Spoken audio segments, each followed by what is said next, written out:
Another PlayStation 5 Pro rumor is swirling around the internet. We have two different sources claiming that this is true, that they have sources confirming it. This is the second or third time we've heard about this, so let's talk about these latest reports.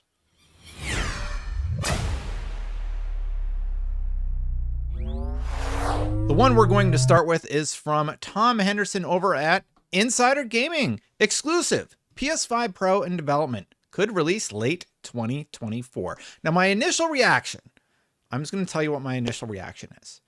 We don't need a PlayStation 5 Pro. We don't need an Xbox Series X Pro or whatever they want to make it. I would rather just see the console cycle continue.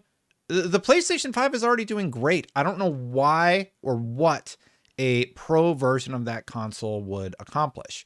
I also think that potentially the Pro label is something that we are referring to a mid-console refresh for PlayStation as, when in actuality, this is just going to be a different SKU or a different version of the current PlayStation 5, not necessarily more power.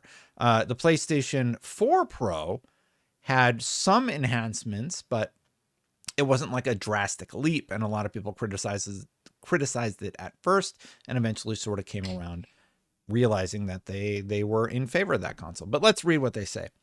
Insider gaming sources have confirmed that the PS5 Pro is in development and could release with a tentative release date of late 2024. So we're looking at next year. Insider Gaming previously reported that a new PlayStation 5 with a detachable disk drive is scheduled to release later this year.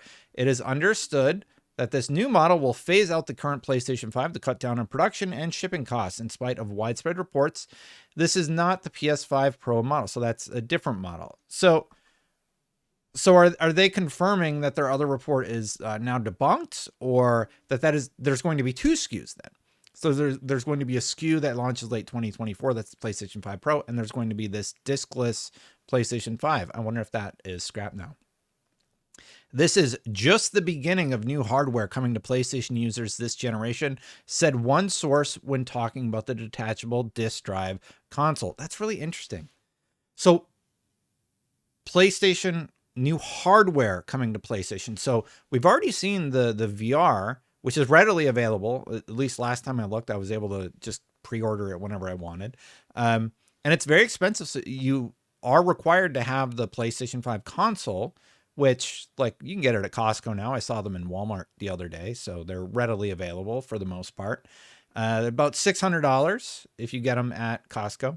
And then you got to drop another $600 in the VR headset, so you're looking at $1,200.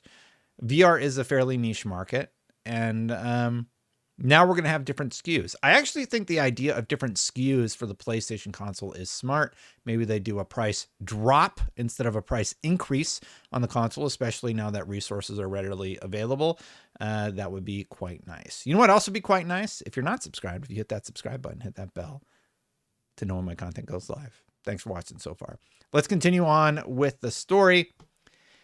As for what the PS5 specs will entail, details are limited. However, a recently published patent by PlayStation architect Mark Cerny, spotted by @Onion00048, suggests that Sony Interactive Entertainment is looking to accelerate ray tracing performance in video games. Do y'all really like ray tracing? I'm like 50-50 on it. Like with Spider-Man, I like the one where you could get higher frame rate with a little bit of the ray tracing goodies in there. And that team really nailed that middle ground. You can have lock 30 with all the bells and whistles. You can have lock 60 with no ray tracing, or even higher than that, actually. And then there was this middle ground where you get a little bit of ray tracing. You get the higher frames, but you might see some dips, but you don't dip below 30.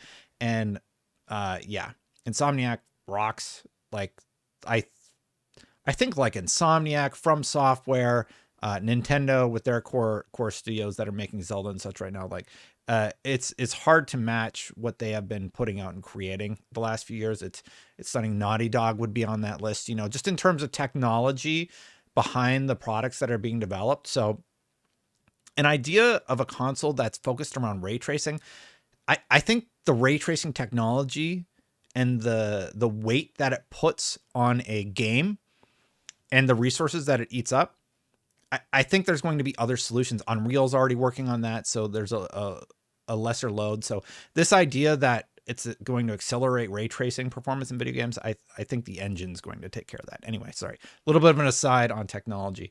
Just like with the PlayStation 4 to the PlayStation 4 Pro, we can generally guess pretty confidently that the PlayStation 5 Pro will have increased visuals, performance, and speeds, of course. But as for leaked details, we'll have to wait until a later date to release those, so they don't know, I'm guessing. Insider Gaming understands that the next generation of the PlayStation 6, is unlikely to release until at least 2028. This would put the current generation console release schedule in line with its predecessors. And the PlayStation 6 release date was actually leaked, I believe, by the court documents. Let me just look here really quick.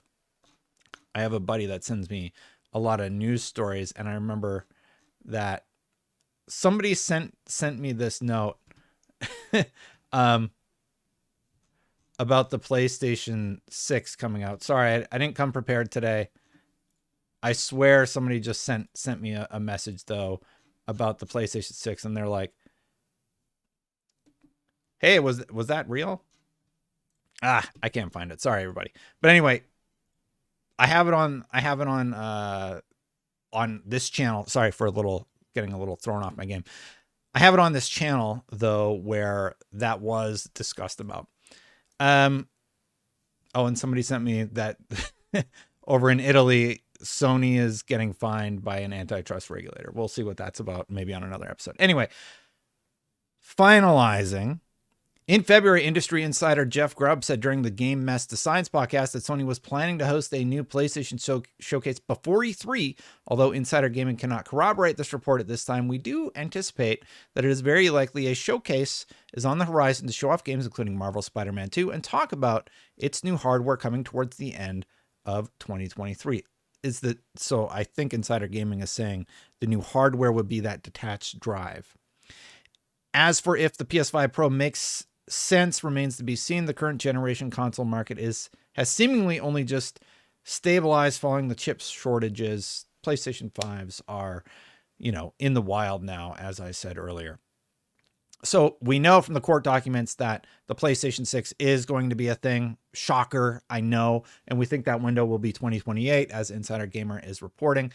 We kind of already knew that, though. And what's interesting, though, is Derek Strickland over at Tweaktown also posted the following. Sony ships 25,000 pounds of dev kits overseas. Is it the PlayStation 5 Pro? Sony Japan has sent over 5,700 pounds of mysterious development kits overseas to its American subsidiary. Could these units be the rumored PlayStation 5 Pro? What is the PlayStation 5 Pro going to provide that the PlayStation 5 can't right now? Like, the PlayStation 5 is a great console in terms of technology and what the games can do on it. The games are often performing better than the Xbox Series X, which has seen some optimization issue in several of its titles. So my personal reaction to this is the idea of a PlayStation 5 Pro model is a little ridiculous. And I have to wonder, is it really a Pro, or is it just another SKU change where they've made adjustments to the components within, and that's what we're going to see. A lot of questions left up in the air, but we can see the shipment manifest here. In 2022, they sent 467 cartons, weighing the weight there. In 12/30/2022, 519 cartons, and 2/8/2023, 240 cartons. So a bunch of weight. And then you can see the console revisions. They're not that much. It is entirely possible that these development kits are not for a PlayStation 5 Pro model and are instead regular PS5 dev kits. Remember that Sony is expanding its availability of the PlayStation 5 everywhere, and the list of developers who want to make games for the platform continues to grow. And now that the chip shortages are less, that could be an answer. Let me know what you think in the comments below. Do we need a PlayStation 5 Pro? Do you think this is a PlayStation 5 Pro? I would love to hear your thoughts. And before I let you go, hit that subscribe button, hit that bell to know when my content goes live. Thank you so much for watching thus far. Especially if you're not subscribed, you should subscribe. Thank you to the members for supporting the channel. I really appreciate you. And before I go, check out today's video where Sony says Microsoft is hiding something in the documents. All right, I'm going to get out of here. I'll see you for the next one. Bye for now, everybody.